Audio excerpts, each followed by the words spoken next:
بسم اللہ الرحمن الرحیم نحمدہ ونصلی علی رسول الکریم۔ محترم سامعین، آج سے ہم جس کتاب کا مطالعہ شروع کرنے جا رہے ہیں اس کا عنوان ہے تبلیغ کی حکمت۔ اسے محترم محمد عبدالحی صاحب نے مرتب کیا ہے۔ اس کتاب کا پہلا باب عنوان ہے پہلی بات۔ آج ہم اسی باب کا مطالعہ کریں گے۔ مولانا عبدالحی لکھتے ہیں، ہر شخص کو اپنی بات عزیز ہوتی ہے۔ اگر آپ یہ چاہیں کہ کوئی شخص اپنی بات چھوڑ کر آپ کی بات قبول کر لے تو یہ بات آسان نہیں، لیکن اسلامی انقلاب کو آنا ہی اس طرح ہے کہ آپ اپنی بات دوسروں تک پہنچائیں اور وہ اسے مانیں۔ اسلامی انقلاب لانے کے لیے سب سے پہلے اسی بات کی ضرورت ہے کہ لوگ اسلام کی دعوت کو سمجھیں، اسے اپنائیں، اپنے تصورات اور خیالات چھوڑیں اور اسلام کے دیے ہوئے تصورات و خیالات قبول کر لیں۔ اس مقصد کے حاصل کرنے کے لیے جب آپ کوشش کرتے ہیں اور لوگوں تک اپنی بات پہنچاتے ہیں تو اسی کو تبلیغ کہتے ہیں۔ تبلیغ کا کام آسان نہیں، اس کے لیے بڑی حکمت اور سمجھ کی ضرورت ہے۔ اس کتاب میں کچھ ایسے مشورے جمع کر دیے گئے ہیں جو اس مقصد کے لیے مفید ہو سکتے ہیں، لیکن ان سے فائدہ اٹھانے کے لیے چند باتیں ضروری ہیں۔ نمبر 1، پہلی شرط یہ ہے کہ جو لوگ دین کی تبلیغ کے لیے ان حکمتوں سے فائدہ اٹھانا چاہتے ہیں وہ خود ایمان اور اسلام کے بارے میں صحیح معلومات رکھتے ہوں اور ان تمام عقائد کو اپنا چکے ہوں جو توحید، آخرت اور رسالت کے تعلق سے اسلام پیش کرتا ہے۔ نمبر 2، انہوں نے اسلام کے بتائے ہوئے نصب العین کو اپنی زندگی کا مقصد بنا لیا ہو۔ نمبر 3، ان کی اپنی زندگی میں کوئی ایسی بات نہ ہو جو ان کی دعوت اور دعووں سے مطابقت نہ رکھتی ہو۔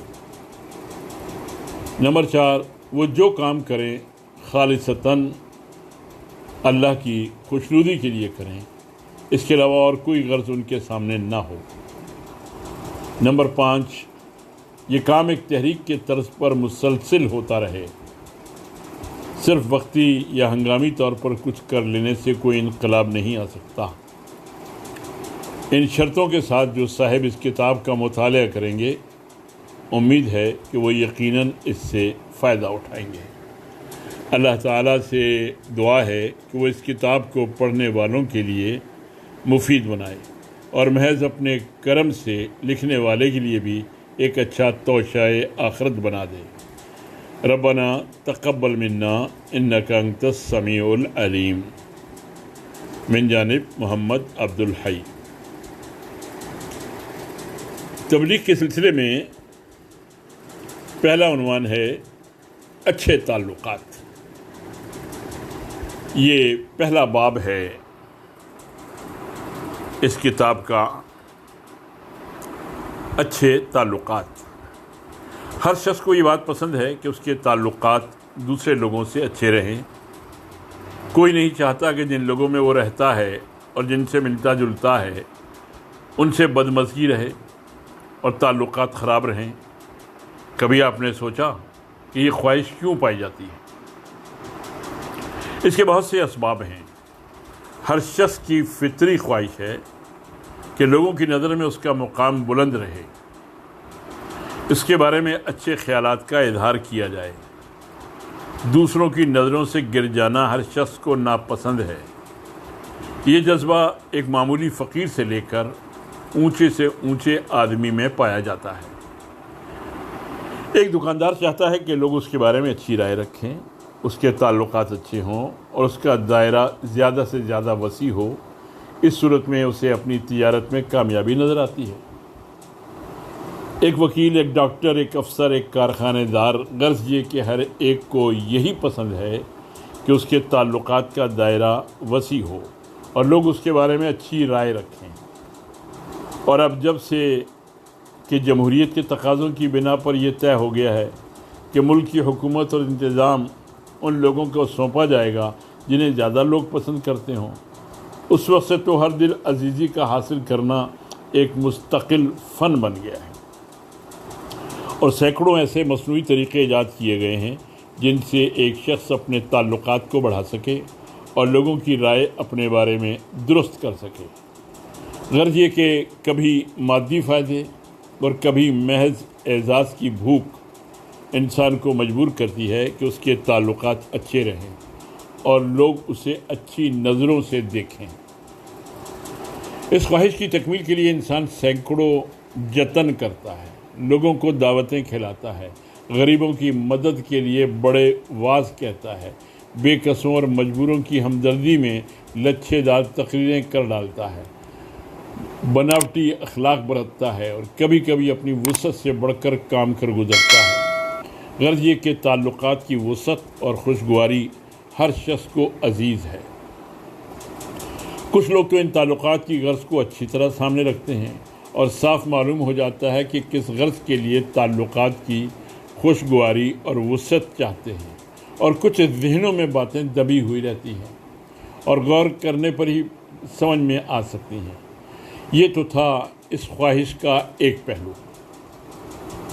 لیکن ایک مرد مومن جس نے اپنی ساری زندگی کا صحیح مقصد پہچان لیا ہو، جو دنیا سے کہیں زیادہ آخرت کی کامیابی کا خواہش مند ہو، جو صرف اللہ کی خوشی کے لیے اس کے دین پر قائم رہنا اور اسے اللہ کے دوسرے بندوں تک پہنچانا چاہتا ہو، جسے یہ معلوم ہو چکا ہو کہ اس کے مالک نے اسے اس ڈیوٹی پر لگایا ہے کہ وہ لوگوں کو اللہ کی اطاعت اور فرما برداری کی دعوت دے اور اس دنیا میں ایک ایسا ماحول اور ایک ایسا معاشرہ وجود میں لائے جس کی بنیاد اللہ کی اطاعت اور اس کی اتاری ہوئی شریعت کی پیروی پر ہو۔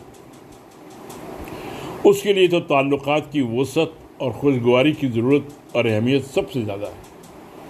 جس شخص نے یہ فیصلہ کیا ہو کہ وہ لوگوں کے دلوں کو بدلے گا، ان کے سوچنے کے انداز کو بدلے گا، ان کی پسند اور ناپسند کے معیار کو بدلے گا، غرض یہ کہ وہ انسانی زندگی کے ہر خانے میں کچھ اور ہی رنگ بھرنے کا حوصلہ رکھتا ہو، اس کے لیے تو اول قدم پر اس بات کی ضرورت ہے کہ لوگوں سے اس کے تعلقات زیادہ سے زیادہ اچھے ہوں، اس کے تعلقات کا دائرہ وسیع ہو اور وہ ہر اس بات سے کوسوں دور رہے جس سے تعلقات خراب ہوتے ہیں یا لوگ قریب آنے کے بدلے دور بھاگتے ہیں۔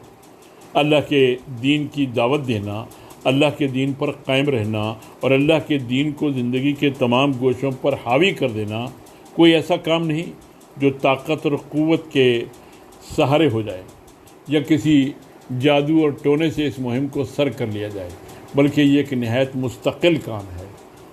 سروں کو جھکا لینا آسان ہے، لیکن جسے دل مٹھی میں لینا ہو اس کا کام بڑا کٹھن ہے۔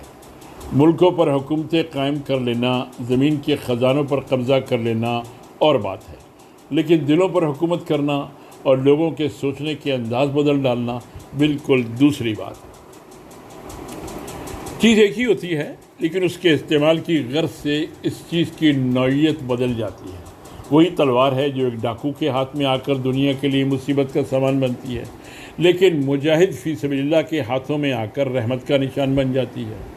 اسی طرح تعلقات کی خوشگواری اور وسعت کی خواہش ایک دنیا دار، دولت کے پجاری اور دنیاوی اعزاز کے خواہش مند کے لیے ایک حیثیت رکھتی ہے، لیکن ایک حق کے داعی اور اللہ کے دین کے مبلغ کے لیے اس کی حیثیت بالکل دوسری ہے، اور یہی وہ حیثیت ہے جس کی وجہ سے ہماری نظر میں اس کی بڑی اہمیت ہے۔ اس اہمیت کے اظہار کے بعد ایک بات تو یہ ہو سکتی تھی کہ ہم یہ کہہ کر اپنی بات ختم کر دیتے کہ دین کے داعیوں کو اپنے تعلقات وسیع کرنا چاہیے اور انتہائی کوشش کرنا چاہیے کہ لوگوں سے ان کے تعلقات نہایت خوشگوار رہیں، لیکن اتنی بات تو سب جانتے ہیں۔ یہ تو صرف ایک یاد دہانی ہوتی ہے ہم کچھ اس سے زیادہ کہنا چاہتے ہیں۔ ہم یہ بتانا چاہتے ہیں کہ تعلقات کو بڑھانے اور انہیں اچھا بنانے کے لیے آپ کیا کریں۔ یہ عملی مشورے یقیناً بہت مفید ہوں گے اور ہمیں توقع ہے کہ ان مشوروں کی روشنی میں آپ اپنے لیے کام کی کچھ نئی راہیں پائیں گے۔ عزیزم، بزرگوں، دوستوں اور بھائیوں، ہم تبلیغ کی حکمت اس کتاب کا مطالعہ کر رہے ہیں جسے مولانا عبدالحی صاحب نے تحریر کیا ہے۔ اس کا دوسرا باب ہے خود پسندی۔ وہ لکھتے ہیں، آگے بڑھنے سے پہلے انسانی ذہن کی کچھ کمزوریوں سے واقفیت حاصل کر لیجیے۔ صحیح علاج کے لیے مرض کا ٹھیک علم ہونا ضروری ہے۔ نمبر 1، ہر شخص اپنے بارے میں نہایت اچھی رائے رکھتا ہے۔ ایک عادی مجرم، ڈاکو، چور اور قاتل کوئی بھی اس خیال سے خالی نہیں ہے۔ ذرا کسی قید خانے کے قیدیوں سے بات چیت کیجیے، یا تو آپ یہ ماننے پر مجبور ہوں گے کہ سب نے سازش کر کے یہ طے کر لیا ہے کہ اپنے آپ کو بے قصور ہی بتائیں گے، یا آپ اس فیصلے پر پہنچیں گے کہ شاید حکومت نے کھلم کھلا ظلم پر کمر باندھ لی ہے اور اندھا دھند بے گناہوں کو قید خانے میں بھر دینے پر اتر آئی ہے۔ لیکن ان دونوں باتوں میں سے کوئی ایک بھی نہیں ہے۔ بات وہی ہے کہ انسان اپنے بارے میں بہت اچھی رائے رکھتا ہے۔ ایک ڈاکو جس نے 20 بے گناہوں کو گولی کا نشانہ بنا ڈالا، اپنے آپ کو بڑا رحم دل اور لوگوں کا ہمدرد سمجھتا ہے، اور اس کی نظر میں اس کا ثبوت یہ ہے کہ وہ اپنے لوٹ کے مال میں سے کچھ حصہ فقیروں اور مسکینوں کو تقسیم کر دیتا ہے۔ ایک دوسرا قاتل اس لیے اپنی نظر میں بے قصور ہے کہ اس نے تو اپنی حفاظت میں گولی چلائی تھی اور یہ اس کا قانونی حق تھا۔ ایک چور اپنے کو اس لیے بے گناہ سمجھتا ہے کہ باوجود انتہائی کاہل ہونے کے اسے کسی جگہ کوئی کام نہ ملا، اور وہ اتنا بے رحم نہیں ہے کہ اپنے بچوں کو تکلیف میں دیکھے اور یوں ہی ہاتھ پر ہاتھ رکھے بیٹھا رہے۔ اسے جب کوئی راہ نہ پائی تو چوری کی۔ غرض یہ کہ ہر مجرم اپنے جرم کے جواز کے لیے کوئی نہ کوئی معقول وجہ رکھتا ہے۔ آپ ذرا اس سے بات چیت کریں تو معلوم ہوگا کہ وہ کس طرح سوچتا ہے۔ یہ تو حال ہے ان لوگوں کا جو مجرم اور سزا یافتہ ہیں اور جنہیں دنیا قصوروار کہتی ہے۔ تو بھلا ان لوگوں کا کیا ذکر جن سے ہمیں روزمرہ سابقہ پڑتا ہے۔ ہر شخص اپنے بارے میں یہی خیال کرتا ہے کہ وہ جو کچھ کہہ رہا ہے وہی ٹھیک ہے۔ انسانی ذہن کی پہلی کمزوری یہ ہے کہ انسان اپنے آپ کو بے قصور اور اپنے کاموں کو بالکل ٹھیک سمجھتا ہے۔ نمبر 2، ہم دیکھتے ہیں کہ کسی شخص کو نکتہ چینی پسند نہیں۔ چاہے وہ کتنا ہی غلط کام کر رہا ہو، وہ پسند نہیں کرتا کہ دوسرے اس کے کاموں پر انگلی اٹھائیں۔ جب اسے کسی بات پر روکا جاتا ہے تو اس کے اندر ضد اور مقابلے کی کیفیت پیدا ہونے لگتی ہے، اور وہ ہر صورت میں اپنی صفائی پیش کرنا ضروری سمجھتا ہے۔ اس کی وجہ بھی وہی ہے کہ ہر شخص اپنے بارے میں نہایت اچھی رائے رکھتا ہے۔ ان دونوں کمزوریوں کو آپ سامنے رکھیے، پھر سوچئے کہ کسی کی اصلاح کے لیے آپ کیا صورت اختیار کریں۔ اگر آپ اپنے مخاطب کی کمزوریوں یا برائیوں پر نکتہ چینی کریں گے تو یہ نہ سمجھیے کہ وہ آسانی سے آپ کی تنقید کو قبول کر لے گا اور آپ کی توجہ دلاتے ہی اصلاح کی طرف مائل ہو جائے گا، بلکہ اکثر ایسا ہوگا کہ وہ اپنے کو بے قصور سمجھے گا اور اپنی کوتاہیوں کے لیے اس کے ذہن میں کوئی تاویل ہوگی، اور وہ کوئی نہ کوئی ایسی معقول وجہ رکھتا ہوگا جس کے ہوتے ہوئے وہ اپنے عمل کو اگر بالکل صحیح نہیں تو کم از کم اتنا غلط بھی نہ سمجھتا ہوگا جتنا آپ۔ اس صورت میں آپ کی اصلاح کی ہر کوشش اسے آپ سے دور کرتی جائے گی، اور رفتہ رفتہ آپ محسوس کریں گے کہ نیکیوں کا حکم دینا اور برائیوں سے روکنا گویا لوگوں سے اپنے تعلقات ختم کر لینا ہے۔ کس قدر پیچیدہ ہے یہ صورتحال کہ آپ تو چاہتے ہیں کہ لوگوں سے تعلقات بڑھیں تاکہ آپ انہیں صحیح بات سمجھا سکیں اور غلط کاموں سے روک سکیں، لیکن جب آپ یہ کام کرنا شروع کرتے ہیں تو رہے سے تعلقات بھی ختم ہونے لگتے ہیں۔ یہی وجہ ہے کہ آپ لوگوں کی رعایت سے منہ پر آئی ہوئی بات روک لیتے ہیں اور کہتے ہیں کیا فائدہ خواہ مخواہ تعلقات خراب کرنے سے، بھلا کہیں ایسے لوگ سنا کرتے ہیں۔ ہماری نظر میں یہ ٹھیک نہیں ہے۔ اس طرح تو پھر کوئی نئی یا خلاف مزاج بات کسی کے سامنے پیش ہی نہیں کی جا سکتی، اور گویا اصلاح و انقلاب کا دروازہ بند ہی ہو جانا چاہیے۔ نہیں، بلکہ آپ کو سوچنا ہے کہ لوگوں کے دلوں میں اپنا مقام پیدا کرنے کے لیے آپ کو کیا صورت اختیار کرنا چاہیے۔ جب آپ یہ مقام حاصل کر لیں گے تو پھر اس کے کان ہی نہیں بلکہ اس کا دل بھی آپ کی باتیں سننے کے لیے کھل جائے گا۔ لوگوں کے دلوں میں یہ مقام کیسے حاصل ہو؟ انسانی ذہن کے اس مرض کو سامنے رکھیے جس کا ذکر ابھی کیا گیا۔ کوئی انسان، یہاں تک کہ بڑے سے بڑا مجرم بھی، اپنے آپ کو خطا کار سمجھنے کے لیے تیار نہیں، بلکہ وہ اپنے ہر غلط کام کے لیے کوئی وجہ ذہن میں رکھتا ہے۔ آپ کا کام یہ ہے کہ پہلے آپ اس سے ذہنی قربت حاصل کریں، ایسی فضا تیار کریں کہ وہ کھل کر بے تکلفی سے اپنے دل کی بات آپ کے سامنے رکھنے لگے۔ اس کے لیے آپ اس کے حالات کو ذرا غور سے دیکھیں اور یہ پتہ چلائیں کہ ہزاروں برائیوں کے باوجود اس کے اندر کچھ اچھائیاں بھی ہیں یا نہیں۔ کوئی ایسا انسان نہیں جس میں سب برائیاں ہی برائیاں ہوں۔ ہر انسان میں کچھ نہ کچھ اچھی باتیں ضرور ہوتی ہیں۔ آپ ان اچھی باتوں کو نگاہ میں رکھیں اور ان کی تعریف کریں۔ اس طرح نہیں کہ وہ خوشامد یا بناوٹ کی شکل اختیار کر لے، بلکہ اس طرح کہ واقعی آپ کے دل میں اس کی ان بعض خوبیوں کی قدر ہے جو باوجود برائیوں کے اس کے اندر پائی جاتی ہیں۔ اگر آپ نے سلیقے سے یہ کام کیا تو اس کا دل آپ کی طرف مائل ہوگا۔ انسان اپنی اچھائیوں کی داد پانے کا انتہائی بھوکا ہوتا ہے۔ آپ کا یہ رویہ اسے کسی نہ کسی حد تک یقین دلا دے گا کہ آپ اس کے مداح اور اس کے ہمدرد ہیں۔ کوئی ایسے نکتہ چین مسئلے نہیں ہیں جو خود کو کسی بڑی اونچی سطح پر رکھ کر لوگوں کے کاموں پر تنقید کیا کرتا ہے۔ یہ مقام حاصل کرنے کے بعد آپ دیکھیں گے کہ اگر آپ اس کی کسی ایسی کوتاہی کی طرف نہایت ہمدردانہ انداز میں توجہ دلائیں جسے دور کرنا اس کے لیے آسان بھی ہو، تو وہ بہت جلد آگے بڑھ کر آپ کا مشورہ قبول کر لے گا، اور جب آپ اس کی اس صلح پسندی کی داد دیں گے تو آپ دیکھیں گے کہ نیکی کی منزل پر قدم بڑھانے میں اس کے اندر ایک نئی طاقت اور حوصلہ پیدا ہو رہا ہے۔ اور اگر آپ صبر کے ساتھ اس کی اصلاح پر متوجہ رہے تو یقین ہے کہ انشاءاللہ اسے جلد راہ کی طرف ہدایت ہوگی۔ یہ بات ہر وقت سامنے رکھیے کہ کسی انسان کے ذہن و دل کو بدل ڈالنا کوئی ہنسی کھیل نہیں ہے۔ کسی کو بلندی سے نیچے دھکیل دینے کے لیے ایک معمولی سا دھکا کافی ہو سکتا ہے، لیکن کسی کھڑ میں گرے ہوئے انسان کو چوٹی تک اٹھا لے جانے میں یقیناً خون پسینہ ایک کرنا ہی ہوگا۔ مختصر یہ کہ دلوں میں جگہ پیدا کرنے کے لیے مناسب اور معقول انداز میں لوگوں کی ان خوبیوں کا تذکرہ کیجیے جو آپ واقعی ان کے اندر پائیں۔ خوشامد اور جائز تعریف میں بڑا فرق ہے، اسے ہمیشہ سامنے رکھیے۔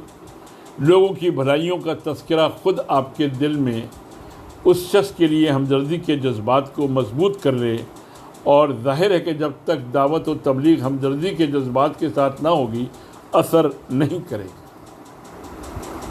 لوگوں کو پہلے ان بھلائیوں کے قبول کرنے کی طرف متوجہ کیجیے جن کا قبول کرنا ان کے لیے آسان ہو۔ تعلقات کو خوشگوار بنانے کے سلسلے میں کچھ مشورے آپ کے سامنے آ چکے ہیں، لیکن ساتھ ہی ساتھ ان چیزوں کو بھی نگاہ میں رکھنے کی ضرورت ہے جن سے تعلقات میں خرابی پیدا ہوتی ہے۔ دونوں پہلو اگر ساتھ ساتھ رہیں تبھی پورا فائدہ حاصل ہو سکتا ہے۔ عام طور پر جو چیزیں تعلقات کو خراب کرتی ہیں انہیں نگاہ میں رکھنا چاہیے اور ان سے بچنے کی پوری کوشش کرنا چاہیے۔ ویسے تو ہر شخص تھوڑا سا غور کرنے کے بعد یہ اندازہ کر سکتا ہے کہ وہ کون سی باتیں ہیں جو اس کے حلقے میں غلط اثر ڈالتی ہیں، لیکن کچھ چیزیں ایسی ہیں جو عام ہیں اور جن سے تعلقات خراب ہو جاتے ہیں۔ نمبر 1، ہر انسان کی ایک بڑی کمزوری غصہ ہے۔ کچھ لوگوں میں یہ کم اور کچھ میں زیادہ ہوتا ہے۔ جہاں کوئی بات خلاف مزاج یا خلاف پسند ہوئی تو مزاج بگڑا۔ خاص طور پر ملازمین، گھر کے بچے اور شاگرد وغیرہ زیادہ تر غصے کا شکار ہوتے رہتے ہیں، لیکن یہ بات سامنے رکھنا چاہیے کہ تعلقات کو خوشگوار بنانے کے لیے غصے سے پرہیز ضروری ہے۔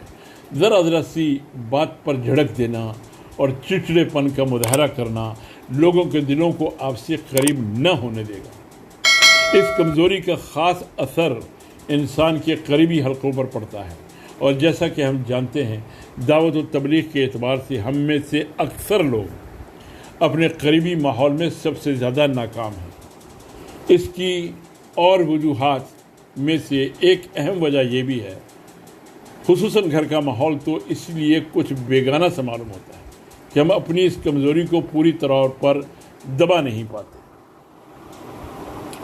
نمبر 2، کون ایسا ہے جس میں کچھ نہ کچھ کمزوریاں نہ ہوں اور جو اپنے متعلقہ کام کو انجام دینے میں کوئی غلطی نہ کرتا ہو، لیکن انسان کی فطرت ہے کہ وہ اپنی کوتاہیوں کو پہچاننے سے زیادہ دوسروں کے قصوروں پر نظر رکھتا ہے اور ان کی کمزوریوں کو دیکھ کر نکتہ چینی کرتا ہے۔ جیسا کہ پہلے بتایا جا چکا ہے، ہر انسان اپنے بارے میں نہایت اچھی رائے رکھتا ہے۔ اب اگر کوئی دوسرا شخص اس کی کوتاہیوں پر گرفت کرے تو یہ چیز اس کے احساسات کو سب سے زیادہ ٹھیس پہنچاتی ہے۔ اس لیے لوگوں کے عیبوں پر انگلی رکھنے اور ان کے بارے میں نکتہ چینی کرنے کو تعلقات کے خراب کرنے میں بار دخل ہے۔ اگر ہم چاہتے ہیں کہ لوگوں کے دل ہم سے جڑیں اور وہ کھلے دل سے ہماری بات سنیں تو ضروری ہے کہ ہم نکتہ چینی سے پرہیز کریں۔ یہاں ذہنوں میں ایک سوال یہ ابھرتا ہے کہ کیا نکتہ چینی سے پرہیز کرنے کا مطلب یہ ہے کہ ہم دوسروں کی کمزوریوں اور خرابیوں پر کوئی توجہ ہی نہ دیں؟ یقیناً اس سے یہ مراد نہیں۔ وہ شخص جسے اپنے آس پاس کے لوگوں کی اصلاح مقصود ہے، وہ یقیناً اس بات پر نظر رکھے گا کہ ان لوگوں میں کس قسم کی کمزوریاں پائی جاتی ہیں جن کی اصلاح اسے کرنی چاہیے۔ یہاں جس بات سے روکنا مقصود ہے وہ یہ ہے کہ ہم ان کمزوریوں کو محسوس کرنے کے بعد ان کا تذکرہ ان کے سامنے اس انداز سے نہ کریں جو انہیں ناگوار ہو۔ نمبر 3، انسان کا اپنے بارے میں یہ تصور کہ وہ کمزوریوں سے پاک ہے اس کے لیے بڑا ہی خوش آئند تصور ہے، لیکن یوں تو کوئی شخص بھی اپنے بارے میں یہ دعویٰ نہیں کر سکتا کہ اس کے اندر کوئی خرابی ہی نہیں، لیکن چاہتا وہ یہی ہے کہ کم از کم اس کے اپنے وجود کے بارے میں لوگ کسی کمزوری کا تصور نہ رکھیں۔ اس جذبے کی تسکین کے لیے ایک صورت یہ ہے کہ دوسروں کی کمزوریوں کا ذکر کرتے وقت وہ بڑی نفرت محسوس کرتا ہے۔ دوسروں کا مذاق اڑانے میں، انہیں کم سمجھ اور بیوقوف ثابت کرنے میں، ان کی عاقبت نا اندیشی اور کوتاہ فہمی کی طرف اشارہ کرنے میں خواہ مخواہ وہ ایسا رخ اختیار کر لیتا ہے جس سے اس کی اپنی بڑائی ٹپکے۔ چونکہ سوچنے کا یہ انداز اپنے اندر ایک قسم کی لذت رکھتا ہے، اس لیے اسے درست ثابت کرنے کے لیے قسم قسم کی تعویلیں کی جاتی ہیں۔ مطلب یہی کہ گویا ہم اس طرح دوسروں کی اصلاح کا فرض انجام دیتے ہیں اور یہ یقیناً ایک بڑا اچھا کام ہے، لیکن حقیقت اس کے سوا کچھ نہیں کہ اس طرز عمل سے اصلاح تو ہوتی نہیں، اصلاح کے دروازے ضرور بند ہو جاتے ہیں، تعلقات میں ناخوشگواری پیدا ہو جاتی ہے اور آپ کی بات سننے کے لیے لوگوں کے دل سخت اور کان بند ہو جاتے ہیں۔ نمبر 4، اپنے کو اونچا اور دوسروں کو نیچا ثابت کرنے میں جو لذت ہمارے نفس کو ملتی ہے اس کے تقاضے میں ہم دوسروں کی برائیاں ان کی پیٹھ پیچھے بیان کرتے ہیں، خاص طور پر جب کسی دباؤ یا مروت کی وجہ سے ہم لوگوں کے منہ پر نکتہ چینی کی صورت نہیں پاتے تو پھر اس بخار کو پیٹھ پیچھے اس انداز میں نکالتے ہیں کہ گویا ہمیں کو ان کی اصلاح بہت عزیز ہے۔ کبھی کبھی ان برائیوں کا تذکرہ اس انداز میں کیا جاتا ہے کہ گویا کہنے والے کا دل دوسروں کی برائی بیان کرتے ہوئے بڑی تکلیف محسوس کر رہا ہے، لیکن اصل حقیقت بالعموم یہی ہوتی ہے کہ اس طرح پیٹھ پیچھے لوگوں کی کمزوریوں کا تذکرہ کر کے ہم اپنی بلندی جتاتے ہیں اور ایک خاص قسم کی لذت حاصل کرتے ہیں۔ یہی وہ عیب ہے جسے غیبت کا نام دیا گیا ہے اور جس سے بچنے کے لیے سخت تاکید کی گئی ہے۔ تعلقات کو خراب کرنے میں غیبت کو بڑا دخل ہے۔ صرف یہی نہیں کہ جس شخص کی برائیاں آپ اس کی پیٹھ پیچھے بیان کر رہے ہیں، اگر اس کا علم اسے ہو جائے تو اس کا دل آپ کی طرف سے کھٹا ہو جائے، بلکہ اگر آپ کی باتیں اس کے کانوں تک نہ بھی پہنچے تو خود آپ کے دل میں اس کے خلاف ایک نفرت کی کیفیت پرورش پانے لگتی ہے اور رفتہ رفتہ یہ صورتحال تعلقات کو ناخوشگوار بنا ہی دیتی ہے۔ جو لوگ یہ چاہتے ہیں کہ ان کے تعلقات دوسروں سے بہتر اور خوشگوار ہوں، انہیں بڑی شدت سے غیبت سے بچنا چاہیے۔ یہ ہیں وہ موٹی موٹی باتیں جو عام طور پر لوگوں سے ہمارے تعلقات خراب کرنے میں بڑا دخل رکھتی ہیں۔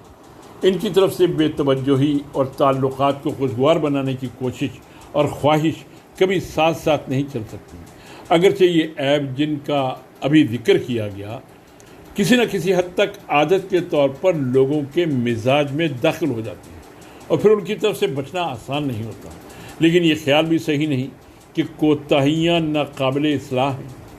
ان کی اصلاح ممکن ہے، صرف ارادے کی ضرورت ہے۔ مومن کی اصلاح کے لیے تو یہ سب سے اہم ذریعہ ہے، اور توبہ کا مفہوم ہم جانتے ہیں کہ ہمیں اپنے کاموں پر شرمندگی اور ندامت ہو، آئندہ اس سے بچنے کا پختہ ارادہ ہو، اور ہم سچے دل سے اللہ تعالیٰ سے معافی مانگیں، اور یہ سب کچھ محض اس لیے ہو کہ ہم اپنے حقیقی مالک اور آقا کو خوش کرنا چاہتے ہیں۔ جن عیبوں کا ابھی ذکر کیا گیا ان کا ایک نقصان تو وہ ہے جس کی طرف ہم نے اشارہ کیا، یعنی یہ کہ ان کی وجہ سے لوگوں سے تعلقات خراب ہوتے ہیں، پھر ہمارے لیے لوگوں کے دلوں میں اپنی بات بٹھانا دشوار ہو جاتا ہے اور دعوت و تبلیغ کی راہیں بند ہونے لگتی ہیں۔ لیکن وہ لوگ جن کی نظریں اس دنیا کی زندگی سے آگے نہیں جاتی، وہ بھی ان عیبوں کے نقصانات کو جانتے ہیں اور ان سے بچنے کے لیے تدبیریں سوچا کرتے ہیں۔ بہت سے لوگ جن کے سامنے اپنی لیڈری کو چمکانے اور اپنے کاروبار کو بڑھانے اور دنیاوی فائدے حاصل کرنے سے اونچا کوئی مقصد ہی نہیں ہوتا، وہ بھی ان خرابیوں کے نقصانات کو جانتے ہیں اور ان سے بچنے کے لیے مسلسل کوشش کیا کرتے ہیں۔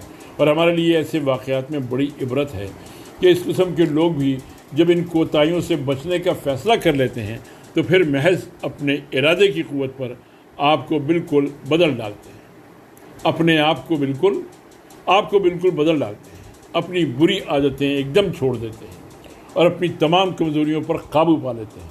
تو ظاہر ہے کہ جس شخص کی نظر ان سے بلند ہو اور جو اس سب کچھ ایک ہمیشہ رہنے والی زندگی کی کامیابی کے لیے کرنا چاہتا ہو، وہ اگر صحیح طریقے پر کسی تبدیلی کا ارادہ کر لے تو یقیناً اس کے ارادے میں بڑی قوت ہوگی۔ وما علینا الا البلاغ۔ تبلیغ کی حکمت، اس کا مطالعہ آئندہ نشستوں میں جاری رہے گا۔ اللہ تعالی ہمیں تبلیغ کی حکمت کو سمجھنے اور اس کا حق ادا کرنے کی توفیق عطا فرمائے۔ وآخر دعوانا ان الحمد للہ رب العالمین۔